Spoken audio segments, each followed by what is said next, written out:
Okay, so manifestation, right? It's everywhere you turn these days. But honestly, it can feel kind of vague, Yeah. like mystical almost. Hmm. People throw the word around, but what does it even mean? Like, how do you actually do it? Right. Where do you even start? Exactly. Yeah. And that's kind of what pulled me towards this article we're diving into today. Um, Finding clarity in your desires, the first step to manifesting. Yeah. Okay. Because I think a lot of people skip over that whole figuring out what you want part. It's like huge dryas. And it's so funny you say that because it is like trying to go on a trip Uh-huh. without knowing where you're going. You just get in the car and drive. You might end up somewhere. You will, but is it the right somewhere? And this article, it really gets at how important it is to know yourself first.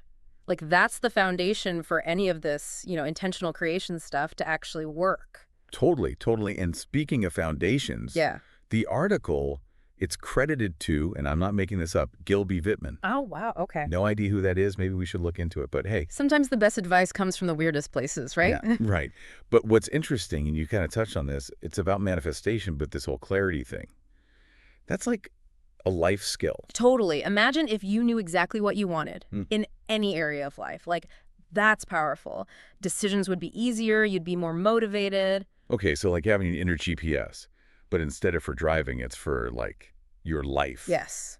A roadmap. Exactly. Love it. So the article, it breaks down like 4 big benefits to this whole getting clear thing. Yeah. Better focus, less of that feeling overwhelmed all the time. Yes. Yes. Feeling more motivated, which who doesn't want that? And honestly, and this is the big one for me, you start living more authentically. Ooh, say more about that, because that's huge. When you are crystal clear on what you desire, you can make choices that really line up with who you are, what you value. Instead of what, like, other people think you should want. Yes, tuning out the noise and listening to your own inner compass. Which easier said than done, right? Yeah. Like, how do we even know what we want versus what we've been told to want by, society, family, all that? It's like trying to hear a whisper Uh-huh. in a hurricane. Ooh, good analogy. You got to quiet things down, find that inner voice, that intuition. And the article talks a lot about intuition, which some people, that can feel kind of out there.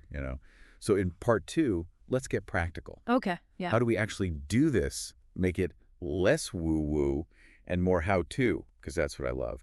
Actionable steps. I like the way you think. It's funny you say that because it's not woo-woo at all when you get into it. Like this article, super practical stuff. Oh, good, because that's what I'm all about. It really is about paying attention to those little nudges you get, those gut feelings, Like when you just know something's right, even if it makes 0 sense on paper. Yes, exactly that. And they talk about journaling, which I know everybody says that, but Right, but why is it always journaling? because it works. And they have these prompts, right? One that got me was all about how are your desires like connected to your actual values? Ooh, core values, right? So, We talk about those a lot in like self-help stuff. totally. So not just, ooh, that sounds fun, but does this fit with who I am deep down? That's so smart, because otherwise it's like, whose desire are we even talking about? Yes. And they even have like a modern take on vision boards. Ooh, I love a good vision board. But digital, which, hello, we live on our phones, so makes sense. Makes it easy to like keep updating it too, because what I want today might not be. Exactly. And the article makes that point, that finding this clarity, it's not like you're like locked in forever. Phew, because that would be a lot of pressure. It's about being open to new stuff, experimenting. Sometimes you don't know what you want till you try it. So it's more about like the journey. Yeah. Yeah, being curious and open to wherever that leads. It's like that saying, right? A life is a journey, not a destination, and figuring out what we want. Total journey, not like you just arrive one day, boom, you've got it all figured out. Right. It's ongoing. And the article even says that about your desires evolving. Like what lights you up now might be different next year, and that's okay. Oh, I've totally been there. Like, this is IT, this is my thing, and then nope, on to the next. It happens. So this isn't about pressure. It's about checking in with yourself, like regularly. Are these desires still doing it for me? Like a check-in, but with your own intuition. Exactly. And speaking of taking action, they talk about inspired action, which I thought was interesting. So it's not just about dreaming. It's about, like, what do you do with that? Okay, so before we wrap up this deep dive, I have a question for everyone listening. Mm-hmm. Based on that, inspired action, what's one tiny thing, almost silly small, you could do today to get a little more clarity?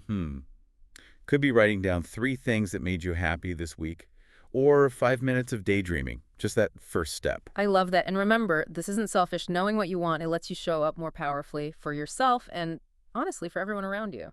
So clarity is kind of a superpower then. I think so, for sure. Awesome. Well, on that note, thanks for joining us for another deep dive, everyone. Until next time.